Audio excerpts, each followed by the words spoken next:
The procedure of providing and receiving feedback actually helps an organization as well as the teams within grow, flourish, and thrive well. There are four pillars of providing and receiving feedback. Number one, your feedback should aim to assist. Number two, it should be actionable. That's when you're providing the feedback. When you are receiving, be appreciative of the feedback and accept the feedback in a cordial manner. Now, let me elaborate a bit. When I say feedback should aim to assist, by that I mean your main motive when you're providing feedback should be to help the person who's the recipient. Now, if I just abruptly say, Ryan, in the monthly or quarterly meetings, when you are in the presence of external entities such as customers or partners, in those meetings, you are very, very aggressive and that's going nowhere. That is not with an aim to help Ryan and he may get defensive. But if I put it across in a different way, I can say it this way. Ryan, the monthly or quarterly meetings which you are attending in presence of the external entities of customers, partners, vendors, maybe, you need to listen carefully, understand every point, take notes, and only then respond looking at different pros and cons. That's with an aim to assist. And also, it is actionable. And then to add further, I can say if you need my help, please schedule a meeting with me and we can discuss how to take further steps in this regard. That's an actionable feedback, which is also providing steps to assist the recipient. Now, when receiving feedback, it's very important to be appreciative. And why? It is because the person who's providing the feedback shouldn't get a pushback or should not feel that if I am the one receiving the feedback, I am not encouraging it, or I'm getting defensive, or I'm showing my anger. That is going to stop the person from providing feedback the next time. And especially if that person is at a junior level, it matters more.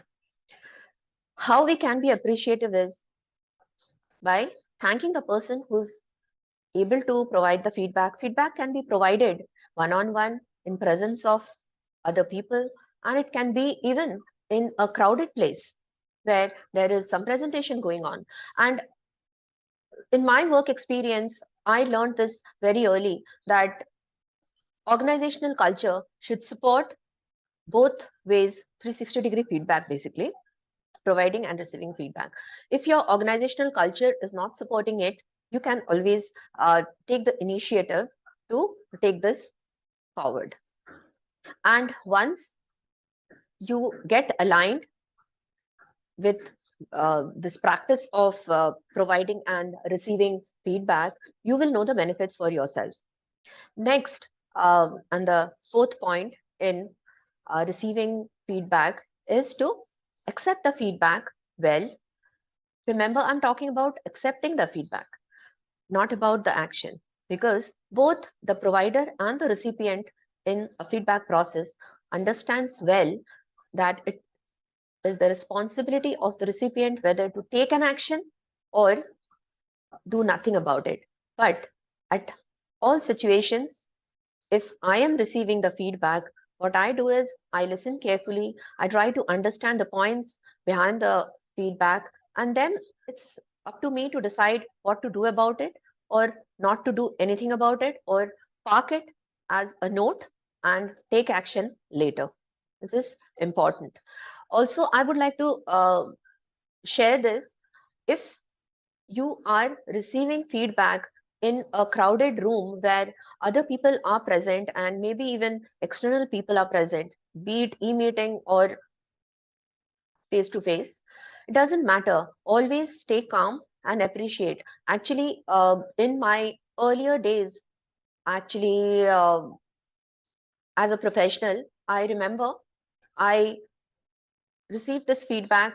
I was presenting a design, and the room was actually full full of people, and there were others joining in from the customer side, uh, outside the country, and a lot of questions were coming from the business users, because mainly business users were trying to understand what is being done from design perspective, and I was going more on the technical part of it. And then suddenly the business analyst says, hey Asmania, hang on, you are just not owning the room anymore, and you are not listening to what people are saying. Just take a step back, take notes, take their viewpoint, and maybe if we need, we will schedule another meeting. And that was something, at that point of time I went all red with embarrassment, and I was nervous. But then I took a deep breath, and I was a junior member of the team, and I abided by as I was told. And that experience improved me so much that to this day I remember I'm narrating it.